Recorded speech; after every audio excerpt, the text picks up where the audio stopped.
Good day and welcome. When I start, I greet you in the wonderful name of Jesus Christ, our King, my Savior.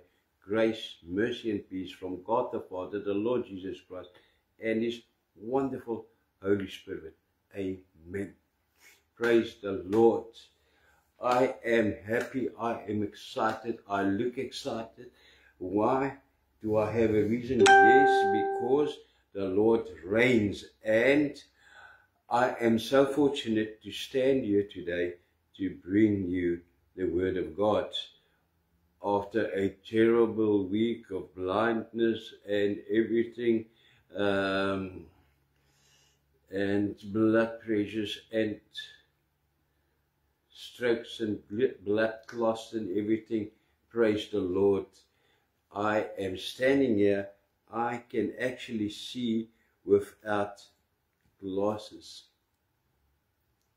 Can you believe that? Yes, I can, because the Lord is a God of miracles. Thank you, Lord Jesus. Amen. Let's close the eyes. Father, we come to you in the wonderful name of Jesus, and we praise you, we honor you, we worship you. You are holy. You are God. There is none like you. You are the Alpha and the Omega. Lord, thank you for your grace. Thank you for your mercy, your love, your care. Lord, thank you.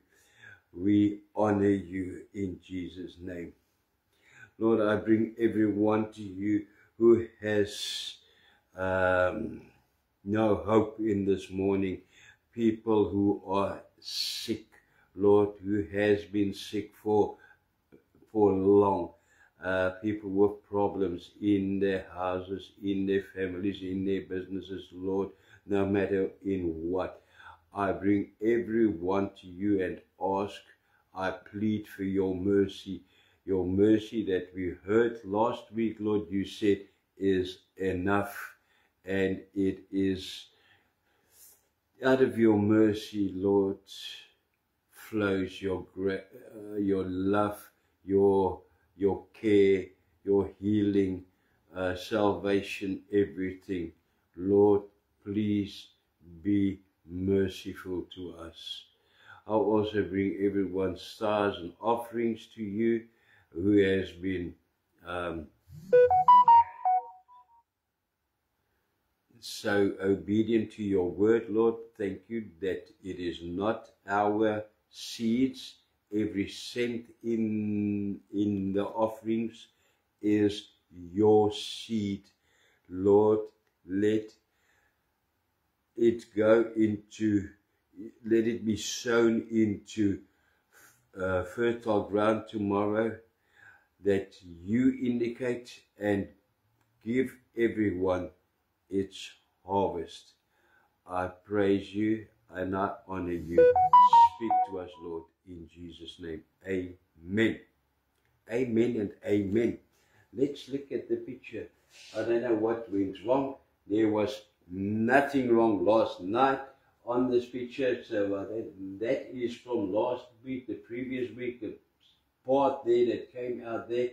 Don't know where it comes from, but is it necessary to always talk or answer, or is it necessary to sometimes to the necessity of the truth? 1 Peter chapter 3 verse 15. This comes from the Lord. Yes, the Lord gave me his message, but the Lord used an article that I've read to get to this point. What article did I read?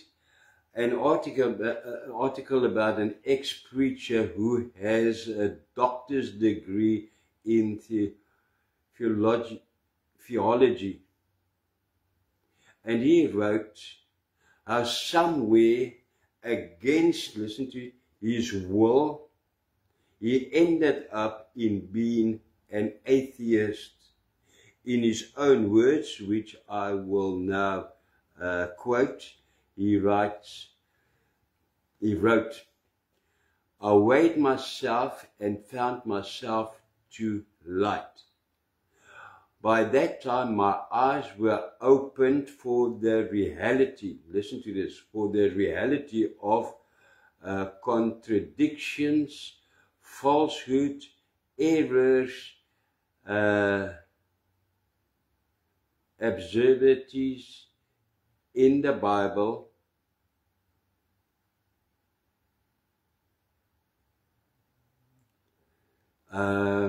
about injustice and cruelty in the wicked world of nature and culture, the logical errors in my religious philosophy, arguments for the existence of God, as well as my authenticity about the existence of God, as well as my religious, I've lost it now, as well as my religious experiences, the man-made nature of religion, and the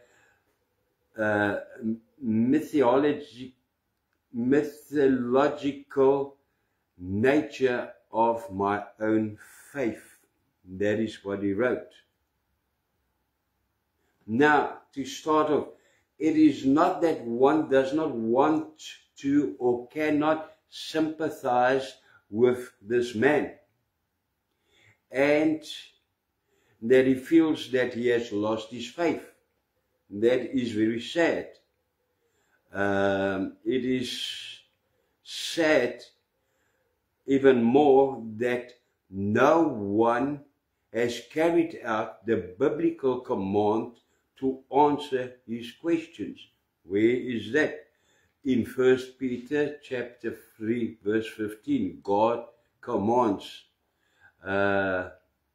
always be prepared to give an answer to everyone who asks you to give the reason for the hope that is in you. Amen. Now, this preacher, when I listen to what he says, he really creates the impression that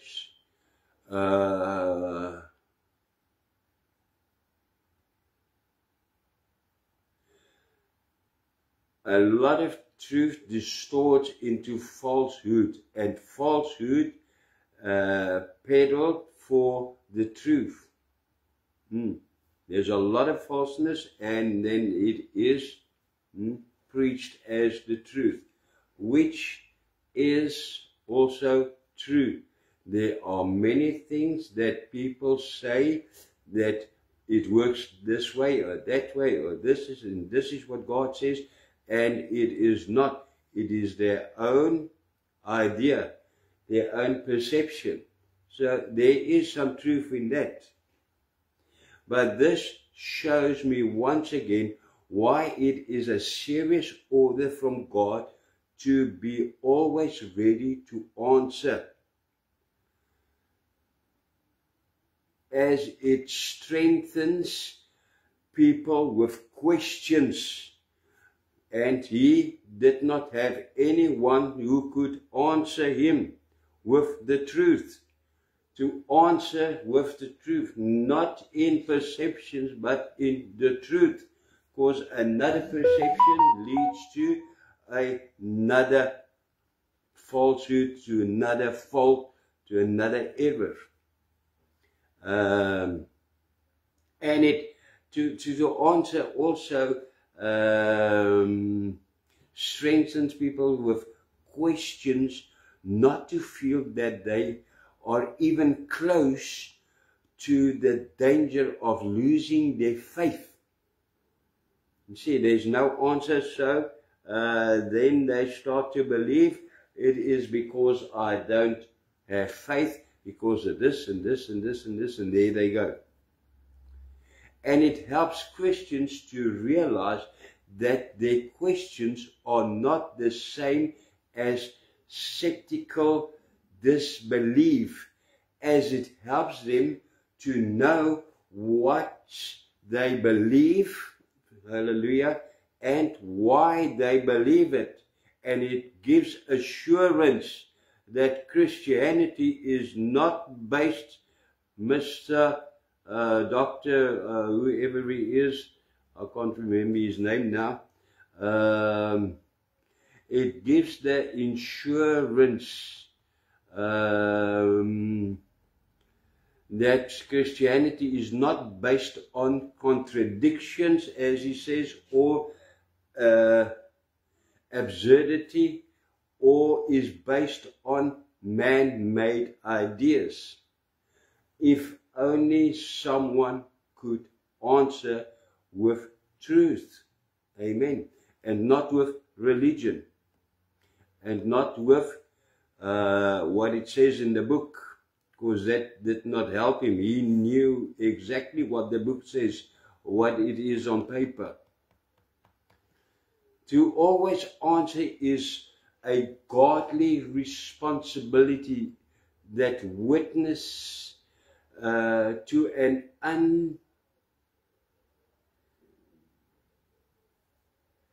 unfathomable God who cannot be reduced to mere reason. Lord, we need to answer. We cannot be quiet. We cannot ever shh.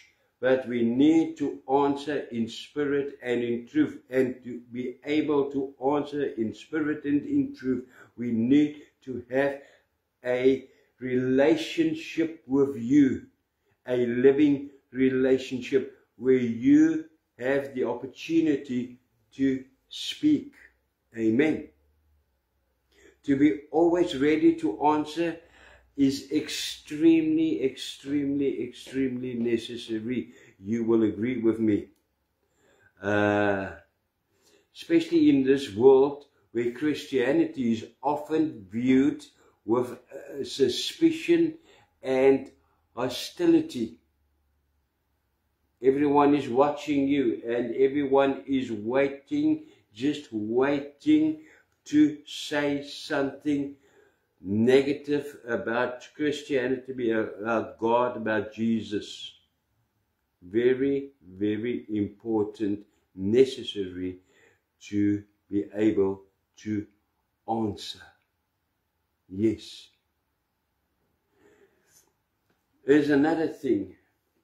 It's not just about answering, it's about living. Because be always ready to answer with speech and with action. The two must come together. Amen.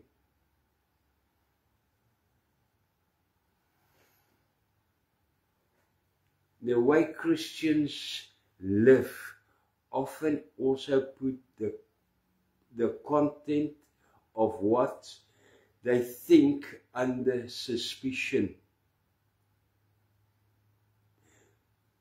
What do I say here?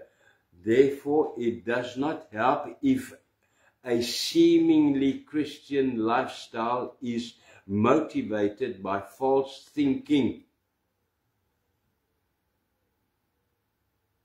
You say this, but this is what you do. Isn't that what we say 1,000 times in life?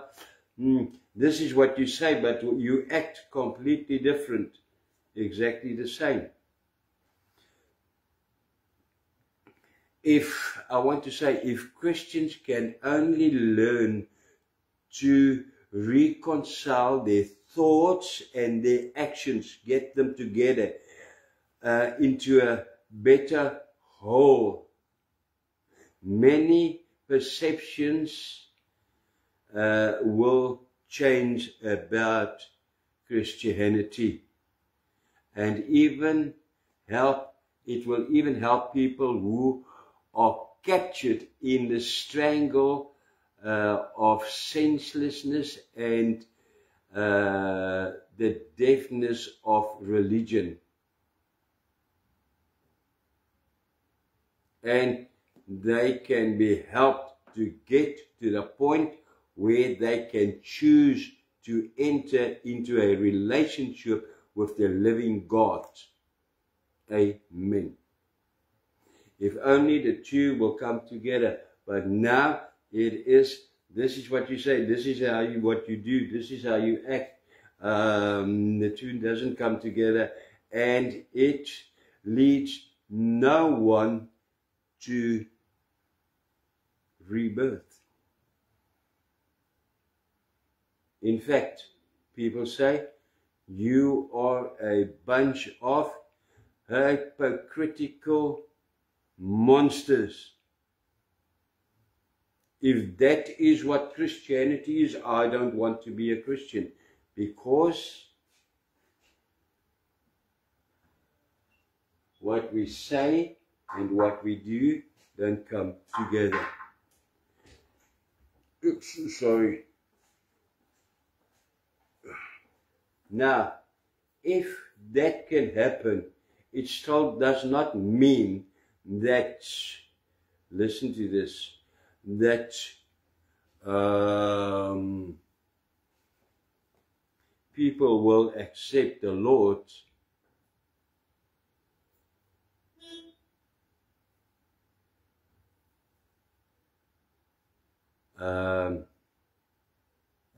there will still be people who lose faith. Why? Because not answering people saves people. Not even the Holy Spirit can convince someone who does not want to be convinced. You must be open. You must want to change. You must be fed up with yourself, with your lifestyle, with everything. You must come to the point where you realize, Lord, I am lost. You are God. You are Almighty. You are holy. You are the only one who can save me. Amen.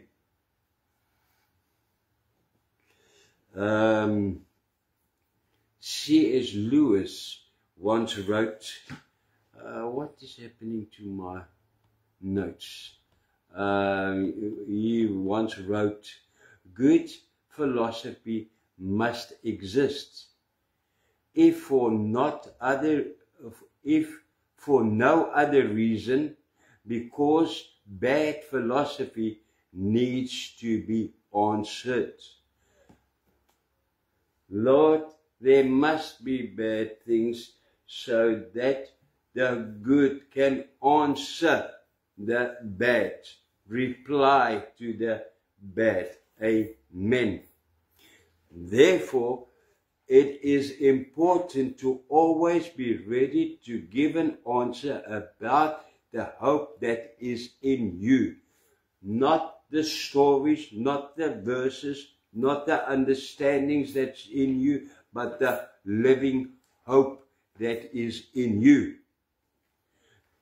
Not your understanding, not your idea of hope, but the hope of the Spirit and truth that is inside you. Otherwise, what will happen? What happened during the last week with the rapture story, when arguments and false hopes set the world on fire, and then what happened? And the faith of many were broken down, and people called you a false prophet. And even if God talks to you 1,000,000 times afterwards, people will still not believe you again. That is the truth. So it is very, very dangerous. It is very important to hear from the Lord, not to hear something and to make up your mind your understanding of anything, but the truth. Necessary to always talk or answer in truth. In truth. So let's get to the end. Should you always talk or answer? Definitely yes. If, only if it is the truth that will, very important, contribute to living hope. Otherwise, this picture, otherwise, shush. God says in His word in Hebrew chapter 3 verse 13, exhort one another daily while it is called today. And in Proverbs 26, God says something else. He says, do not answer a fool according to his folly, lest you also be like him. Don't get into silly, stupid, non-biblical arguments with people, or else you will go down to their level and it will influence you. It will bring you to a point where you, instead of them, it changes them, it will change you. Amen. The bottom line is, stay in the truth. Do not falsely attribute your thoughts and emotions to God told me. That is too easy. Too many people come with that and they say, God told me, and they use that because, why? If I say God said, God told me, there are not going to be many people who will argue with you, who will correct you, because you heard from God. And only speak in truth and in spirit. Only if it builds up, if it brings living hope. Otherwise, shush. That is what God says. So Lord, yes. Should we always talk? Yes. In truth and in spirit. And I think there is no one on earth who has not failed. We get into prayer, we get so worked up, we get so close to the Lord, we hear from the Lord, and then we hear and we don't listen properly any further, and we get here and there something, and we come and we put that together. It becomes our own ideas, and we say, God said so. No. Beware of that. Praise the Lord. We can correct it. Lord, in Jesus' name, we bring ourselves before you this morning. So, let's close our eyes. Father, we come to you in the wonderful name of Jesus, and we plead to you. We are down on our knees, Lord. We are down by your feet, and we confess, Lord, that there are many times that we don't really, or that we hear from you, but we don't listen to what you say, and we come and we change it to our own words, and Lord, at the end, it is completely not what you have said. Lord, we have all failed. Please forgive us. Lord, I bring myself, and, well, I know we are praying, but use this every day. This, the Lord gives it to you. Pray to the Lord every day what we are going to pray now. Lord, protect me the way I hand myself over to your protection by handing sorry about that, my spirit, my soul, sorry, and my body over into your hand. Lead me and guide me today so that I can answer at any time and always in spirit and in truth. Thank you, Lord, for restoring me now. Thank you for forgiving us now. Thank you, Lord. You are truly amazing, wonderful, and, Lord, unmatched. Amen. Amen and amen. That is the Lord's word. Should we always talk? Not if it is not uplifting, building up, bringing hope, living hope. If it's not the truth, if it is not spirit, then shush. That is what the Lord says. Wow. Thank you, Lord, for the opportunity this morning to correct us, to really have a desire to get to this point and to handing over to you. In Jesus' name, thank you. Receive the blessing of the Lord. First in Hebrew, Yerecho cheta Adonai dishmarecha, Ya'er Adonai pawani lecha vechochonechta, Yesa Adonai pawani lecha ve'asam lecha, Shalom. The Lord will bless you and keep you. The Lord will turn to you, be gracious to you, take you up, lift you, put you up there with Him, in His hand, in spirit and soul and in body, protect you and give you peace. Amen. Until next time, God bless. Shalom. Peace.